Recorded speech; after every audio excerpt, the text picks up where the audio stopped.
నిరీక్షణ సమయం నీ హృదిలో క్రీస్తు ప్రేమ స్వరం.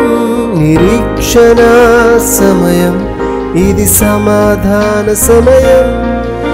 నిరీక్షణ సమయం నీ హృదిలో క్రీస్తు ప్రేమ స్వరం. నిరీక్షణ సమయం ఇది సమాధాన సమయం. ప్రైజ్ ది లార్డ్ అండి.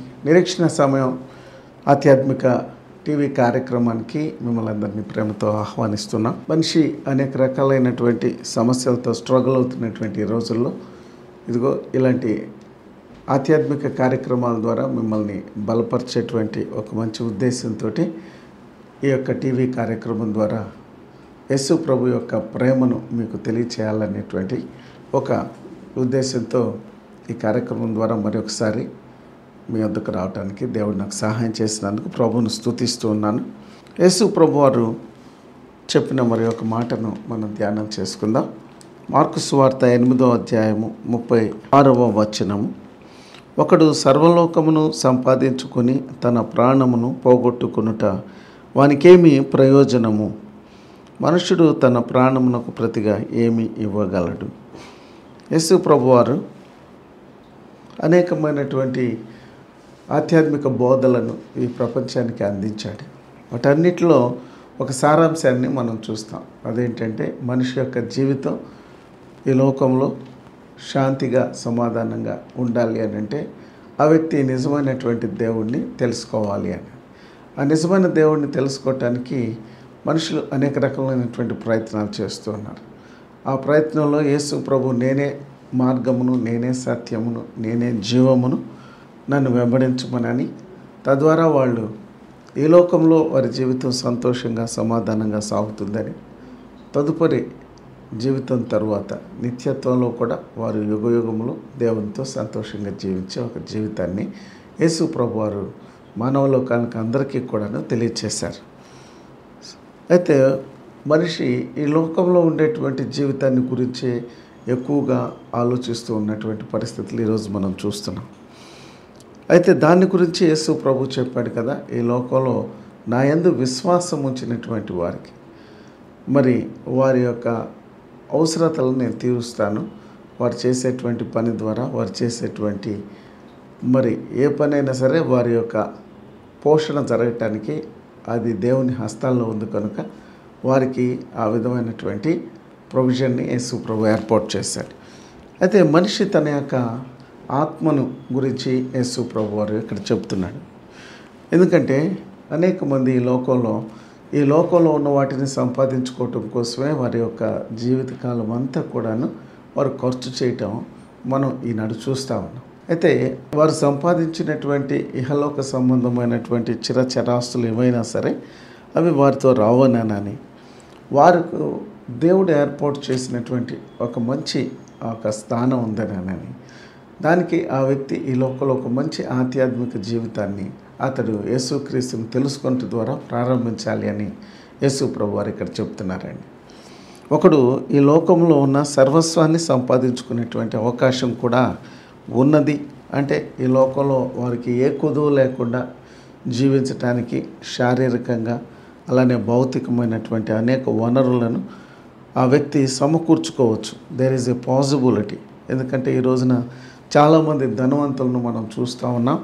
వారు అనేక తరాలకు కావాల్సినటువంటి ఆస్తిపాస్తులను వారు సంపాదించుకోవటం, వారికి ఉన్నటువంటి తెలివితేటలను బట్టి, వారికి ఉన్నటువంటి మరి జ్ఞానమును బట్టి, వారికి ఉన్న నైపుణ్యతలను బట్టి వారు ఈ లోకంలో గొప్పవారిగా ఎంతో ఆస్తులు సంపాదించుకోవటం మనం చూస్తూ ఉన్నాం.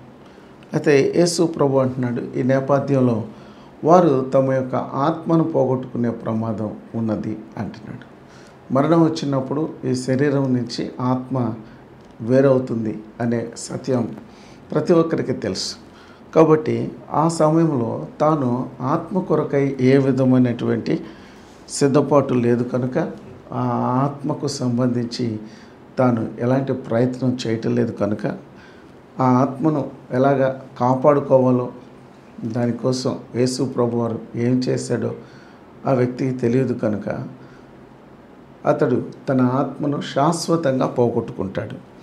అని యేసు ప్రభు చెప్తూ ఉన్నాడు.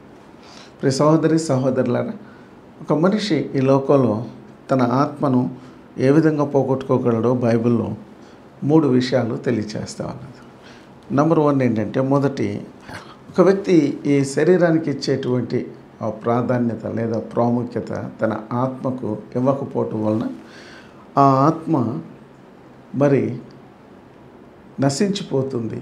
ఆ ఆత్మ రక్షణ కొరకు, ఆ ఆత్మ యొక్క సంతోషం కొరకు నిజమైనటువంటి దేవుణ్ణి తెలుసుకోకపోతే, ఆ ఆత్మకు కావలసినటువంటి ఆహారమును అనగా దేవుని యొక్క వాక్యమును మరి ఆత్మకు అందించకపోతే ఆ వ్యక్తి యొక్క ఆత్మ నశించిపోతుంది, కృషించిపోతుంది. ఆ ఆత్మ మరణిస్తుంది.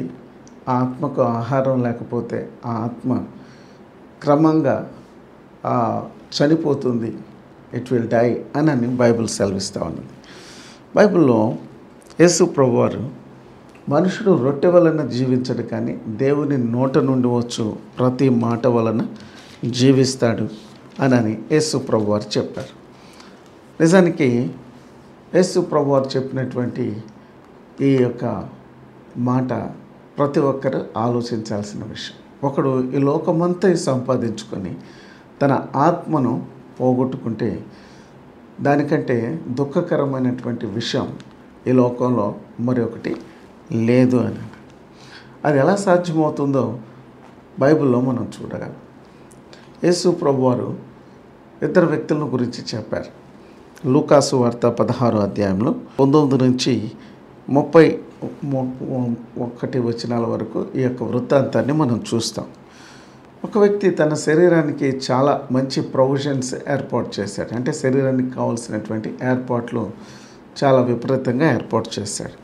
అతడు బహుగా సుఖపడుతూ ఉన్నాడు అని, తన శరీరానికి సంబంధించినటువంటి ఏ విషయాల్లో ఏ కొరత లేదని, తను అనుదినము కూడాను ఈ యొక్క శరీరానికి సంబంధించినటువంటి ఏ విషయాల్లో ఎక్కడ రాజీ పడకుండా తాను ఈ లోకంలో చాలా సుఖంగా జీవించాడని యేసు ప్రభువారు చెప్పారు.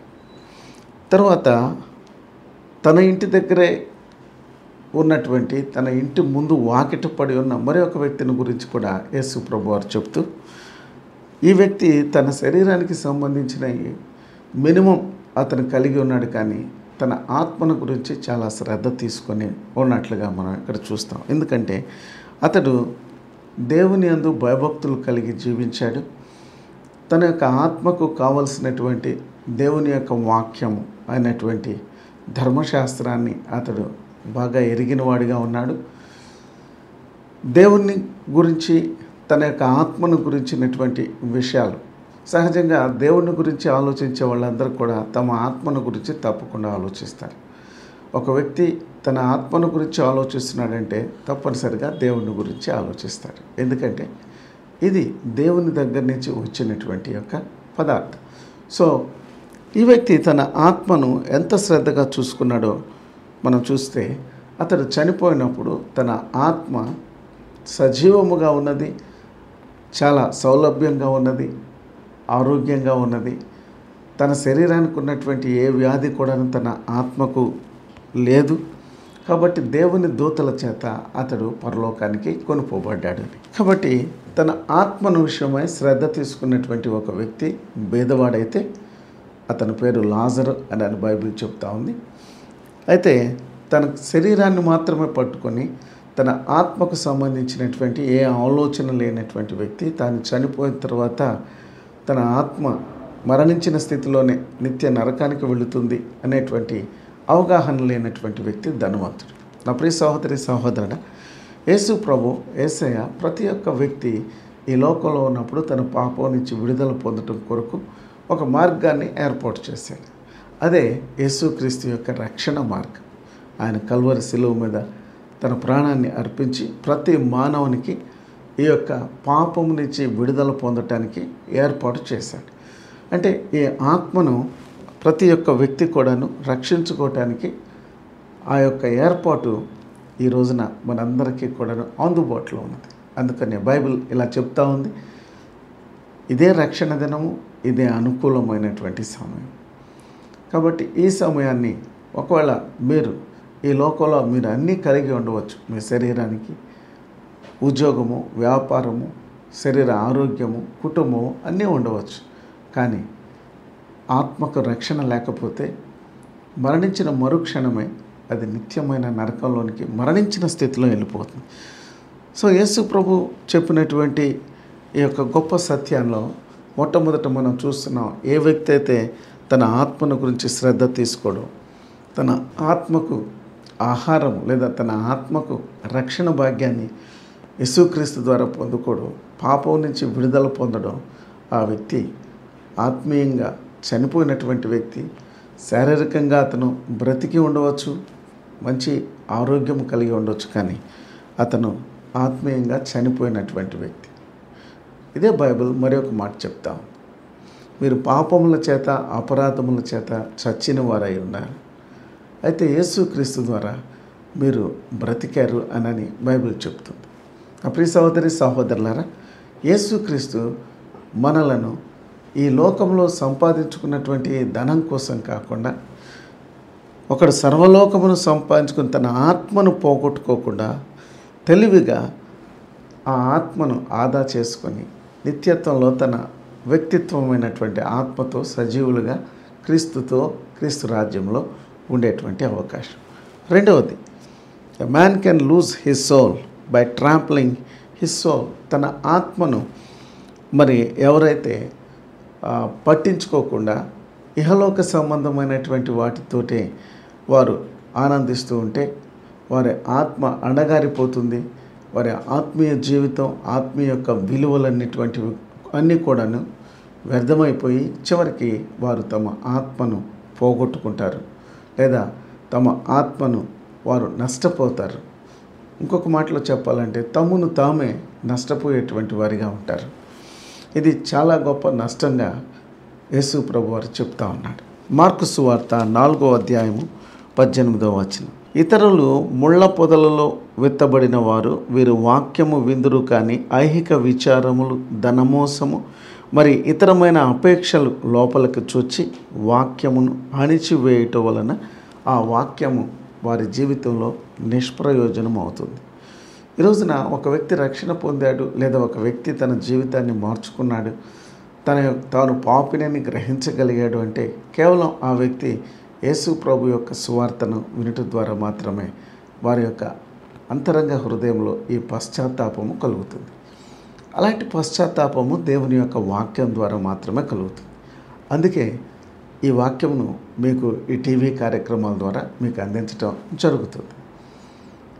ఎవరైతే ఈ వాక్యాన్ని శ్రద్ధగా విని తమ ఆత్మను రక్షణ పొందటానికి, తమ ఆత్మను ప్రభు సన్నిధిలో వారు తమ పాపములను ఒప్పుకొని తమ ఆత్మీయ జీవితాన్ని బాగు చేసుకుంటారో అలాంటి వాళ్ళ జీవితం ఎంతో ఆశీర్వాదకరంగా ఉంటుంది అని యేసు ప్రభు వారు చెప్పారు. కానీ కేవలం వినటానికి మాత్రమే విని దానిని విడిచిపెట్టినట్లయితే వారు ఏమీ ప్రయోజనం పొందలేరు. వారి యొక్క ఆత్మ అణగారిపోతుంది. వారి యొక్క ఇహలోక సంబంధమైనటువంటి ఆశలు లేదా కోరికలు వారు విన్నటువంటి వాక్యాన్ని నిర్వీర్యం చేస్తాయి. అందుకని ఈనాడు చాలామంది యొక్క జీవితాల్లో ఫలభరితమైనటువంటి క్రైస్తవ జీవితాన్ని చూడలేకపోతున్నాం కదా.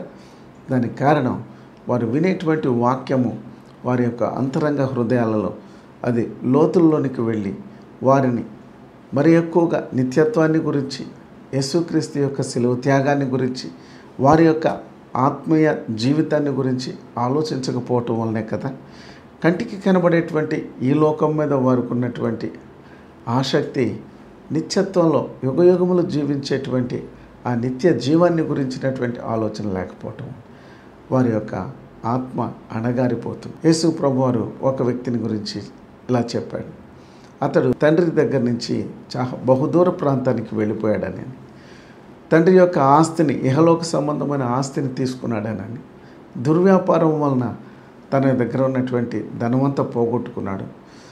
అంత మాత్రమే కాదు, అతని యొక్క ఆత్మీయ విలువలన్నీ పోగొట్టుకున్నాడు. అతడు తన శరీరాన్ని పాపానికి అప్పగించుకున్నాడు. అలానే ఇహలోక సంబంధమైనటువంటి పాపిష్టి జీవితానికి అతడు బానిసైపోయాడు. కాబట్టే చివరికి అతడు పశ్చాత్తాపడి తన తండ్రి దగ్గరికి వచ్చినప్పుడు, మారు మనసు పొందినప్పుడు, మరలా తనలో అణగారిపోయినటువంటి ఆ ఆత్మీయ విలువలను మరలా దేవుని యొక్క కృప ద్వారా, తండ్రి యొక్క క్షమాపణ ద్వారా మరలా అతను పొందుకొని తన తండ్రితో మరి జీవించటానికి అవకాశాన్ని పొందాడు. ఈ కార్యక్రమం ద్వారా సోదరి సోదరులారా, మీరున్నటువంటి స్థితిలో ఎలాంటి స్థితిలో నువ్వు ఉన్నావో ఒకసారి ఆలోచించు.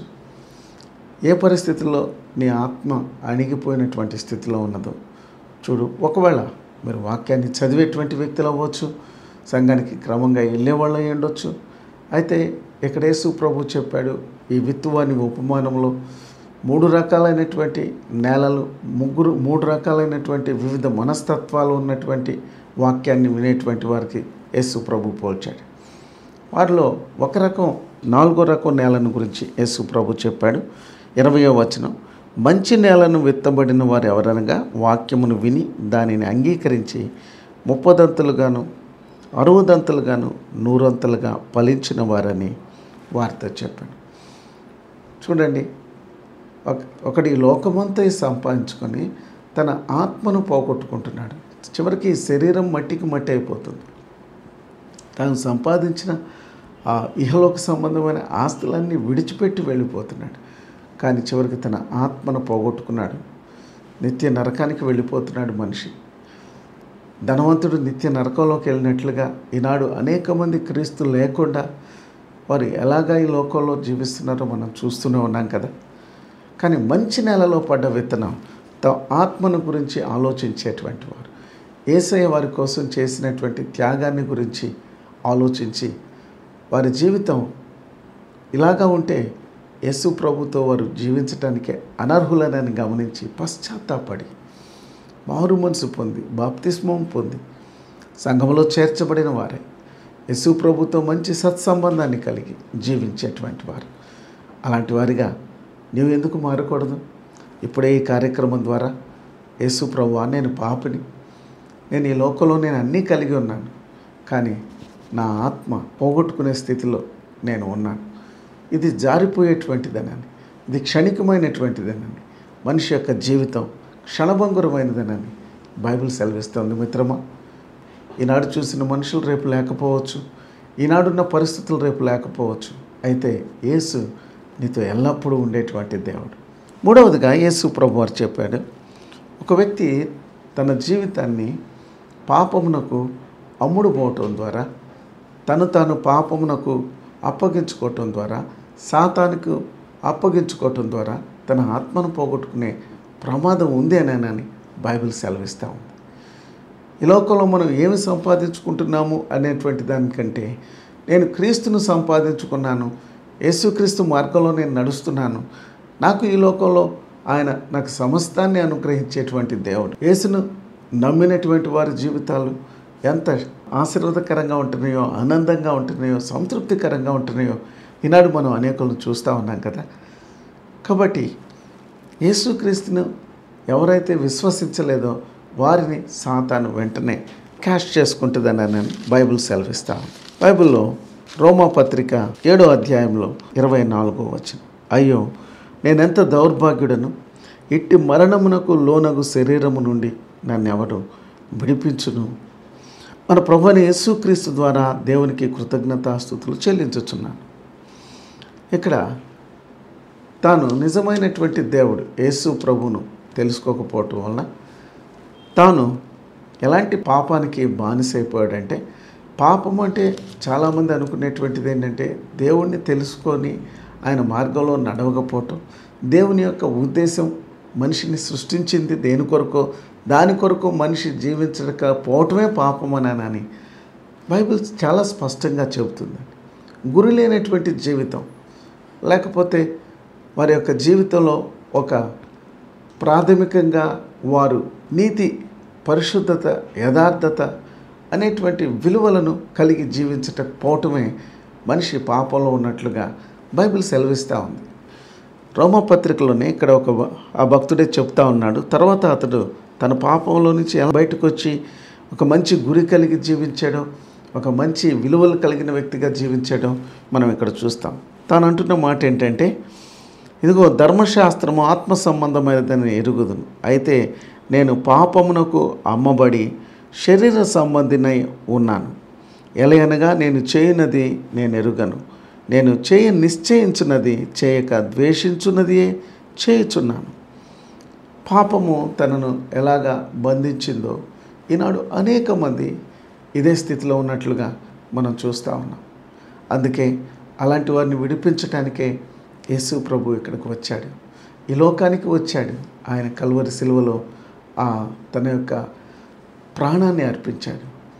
ఆ కల్వరి సిలువ దగ్గరకు వచ్చిన ప్రతి పాపి యొక్క జీవితం అద్భుతంగా మార్చబడుతుంది, వారి హృదయం మార్చబడుతుంది, వారి జీవితంలో ఒక గమ్యాన్ని వారు తప్పకుండా పొందుతారు.